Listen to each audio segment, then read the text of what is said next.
आप देख रहे हैं अल्फा डिफेंस हिंदी में आपका स्वागत है। आज के इस वीडियो में हम लोग बात करने वाले हैं मिराज 2000 के बारे में।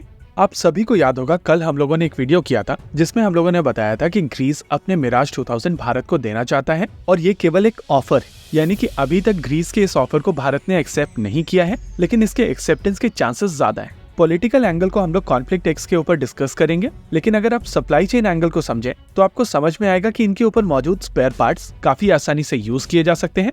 देखिए, मिराज 2000 की असेंबली लाइन बंद हो चुकी है और इसी वजह से इनके स्पेयर्स मिलना काफी मुश्किल हो चुका है। इन पुराने मिराज 2000 के साथ में ये स्पेयर्स काफी कम कीमत पर और काफी आसानी से मिल सकते हैं और इसी वजह से इस ऑप्शन को एक्सप्लोर किया जा रहा है। चलिए, ये तो हुआ इस खबर का विश्लेषण, लेकिन जिस चीज के बारे में हम लोग यहाँ पर बात करने वाले हैं वो बहुत ही इंटरेस्टिंग है। देखिए, मिराज 2000 कैटेगरी के फाइटर जेट भारतीय वायुसेना को एक अच्छे नंबर में चाहिए थे और एक पॉइंट ऑफ टाइम पर भारत मिराज 2000 की असेंबली लाइन भारत में लाना चाहता था। लेकिन जैसा कि नॉर्मली भारत में होता है कि चीजें काफी ज्यादा डिले हो जाती हैं और जब तक चीजें आगे बढ़ी तब तक फ्रांस में रफाल बनकर तैयार हो चुका था। अब अगर आप इसी स्टोरी को यहाँ से फास्ट फॉरवर्ड करते हैं तो आपको रियलाइज होगा कि जब LCA तेजस मार्क 2 बनाया गया था तो DRDO की तरफ से इसको मीडियम वेट फाइटर कहा गया था, लेकिन भारतीय वायुसेना की तरफ से इसको वीटो किया गया और कहा गया कि ये LCA मार्क 2 ही कहलाएगा।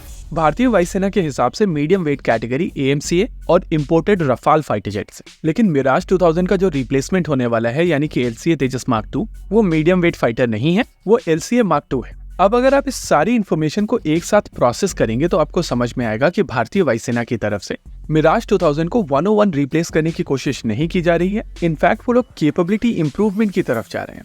यही कारण है कि जरूरी हो जाता है कि हम लोग बात करें कि मिराज 2000 कितना कैपेबल है और उसकी तुलना में LCA तेजस मार्क 1A और मार्क 2 किस तरीके की क्षमताओं के साथ में आने वाले हैं। देखिए, आमतौर पर जब भी हम लोग फाइटर जेट्स को कंपेयर करते हैं तो हम लोग मैक्सिमम टेक ऑफ वेट की बात करते हैं। ये नंबर बेसिकली हम लोगों को बताता है कि फुली लोडेड फाइटर जेट कितने वजन के साथ में आएगा और इससे आपको इसकी रेंज और वेपन कैरिंग कैपेसिटी समझ में आती है। मिराज 2000 17 टन कैटेगरी का एयरक्राफ्ट है, वहीं पर LCA तेजस मार्क 1A 13.5 टन कैटेगरी का सिस्टम होने वाला है और मार्क 2 17.5 टन कैटेगरी का।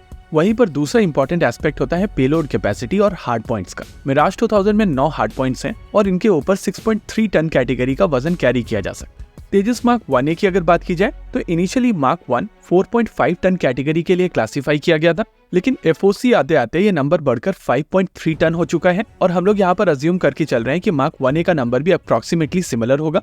हालांकि ये ज्यादा ऑप्टिमाइज्ड फाइटर जेट होगा, इस वजह से इसके नंबर ज्यादा होने के चांसेस हैं, लेकिन अगर कंजर्वेटिव मोड में हम लोग 5.3 टन लेकर भी चलें तो ये एक डिसेंट पेलोड कैपेसिटी है। मिराज 2000 की तुलना में यहाँ पर 1 टन वजन कम है, लेकिन अगर मार्क 2 की बात की जाए तो वहाँ पर 13 हार्ड पॉइंट्स होंगे और कंजर्वेटिव मोड में माना जा रहा है कि यहाँ पर 6.5 टन का वजन कैरी किया जा सकेगा। ऑपरेशनली ये सारे नंबर काफी क्लोज हैं, लेकिन मार्क 1A की तुलना में तेजस मार्क 2 और मिराज 2000 ज्यादा रेंज रखते हैं। ये तो ही हार्ड पॉइंट, पेलोड कैपेसिटी और फ्यूल की बात है, लेकिन अगर आप वेपन सिस्टम्स की बात करेंगे और सेंसर्स की बात करेंगे तो LCA तेजस मार्क 1A मिराज 2000 से काफी आगे है।